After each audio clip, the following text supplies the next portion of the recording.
Okay, so we're going to review some estimation tools to help you when you're estimating for multiplying and dividing, okay? And the first one I want to teach you is my UPS trick. If you had Miss Hughes last year, she probably taught you this because I talked to her about it. So when we're doing estimating,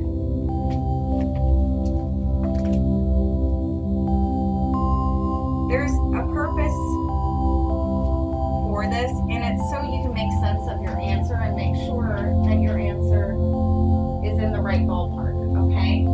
So we're just doing this quickly in our head to see if our answer makes sense. That's the whole purpose for estimating, is to see if your answer is close to what it should be. And if it's not, you can start all over again and look to see where you went wrong the first time. So if I had a problem like this, 937 times 43. Most of you guys are already wanting to stack that up and work it out. But what if I just want to estimate to see about what my product should be, okay? Just to review, 937 and 43 are the factors, and the product is going to be my answer because the factory makes the product, remember? So 937, let's say I want to round it to 900, and 43 is going to be closer to 40.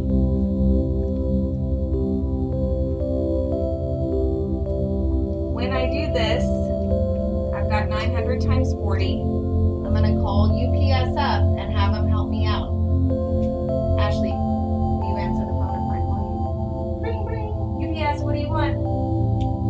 Ask me to ship your zeros. Yeah, how many zeros do you have? 3 zeros? Okay, put them in a box. I'll be right over. So you put your zeros in a box for the UPS man to pick up. Can you do 9 times 4? Speak, children. Yes, what is it? Yeah, 9 times 4 is 36. And how many zeros does the UPS man come and drop off? 3. 1, 2, 3. Done. I'm going to show you one more because sometimes it takes a couple of times.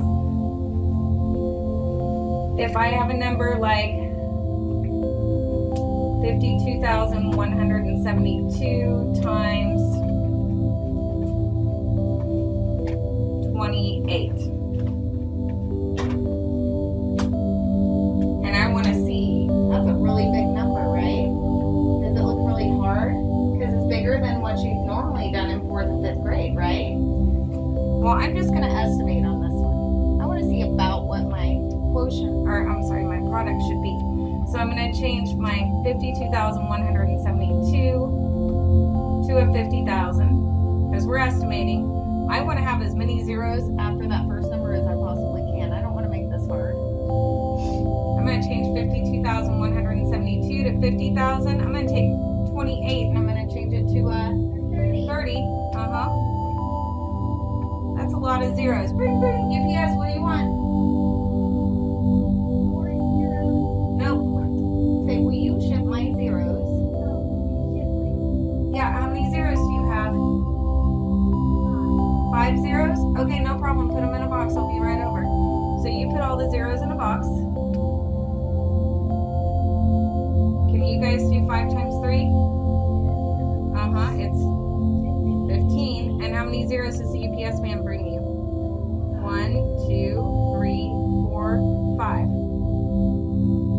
1,500,000. Big numbers, but if we're estimating, isn't that easy? You have to make sure you count the zeros, because if the UPS man forgets one of your zeros, don't you want him to bring it back? Yeah. If I'm missing an Amazon box, I'm going to call Amazon and say, hey, I'm missing my box. I need my hamster food for my hamster. Where is my box? Right? You have to make sure you get all your zeros from the UPS man. We good on this? I'm going to have you guys practice it, I promise. Okay. For the dividing part, I'm going to review again what I did yesterday.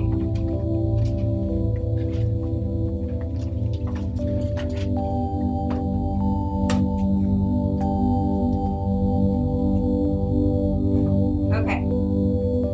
Your division problems so far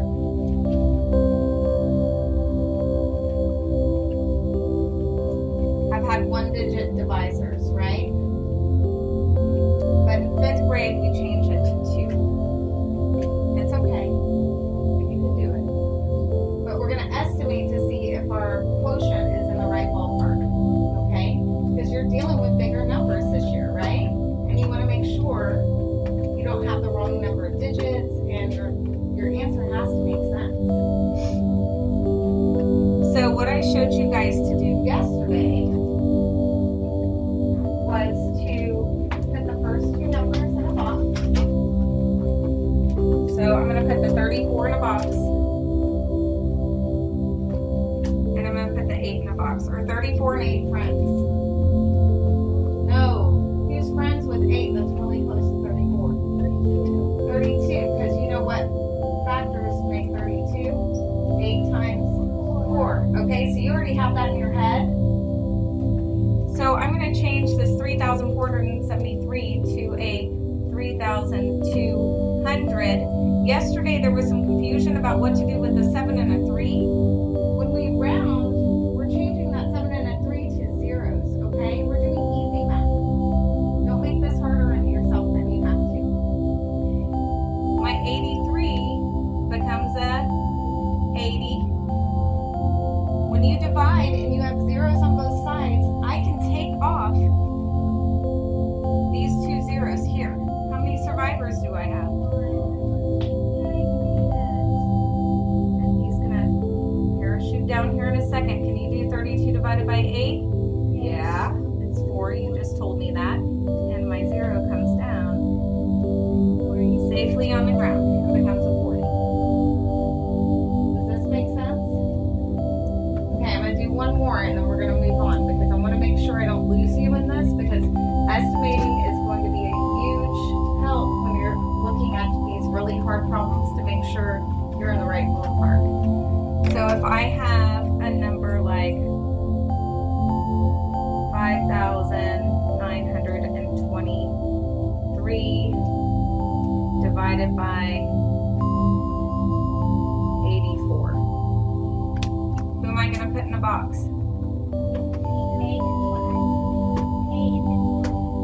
Are 8 and 59 friends? Who's closest to 59? Those friends with the 8. Sure. So I'm going to change this to 5,600, remembering that the 23 is gone. You've got happy little zeros there because they're easier to work with, right? So you've got 5,600 divided by 84 becomes a 80. How many zeros can I knock off? 1 on each side. Goodbye. Goodbye. How many survivors do I have? So I'm going to do 56 divided by 8, which is 7. And how many zeros come down? I have 1 survivor, and my estimated answer is 7. Give me a thumbs up if this is making sense to you guys. Do you think this is going to make it easier to round and estimate that? Good job.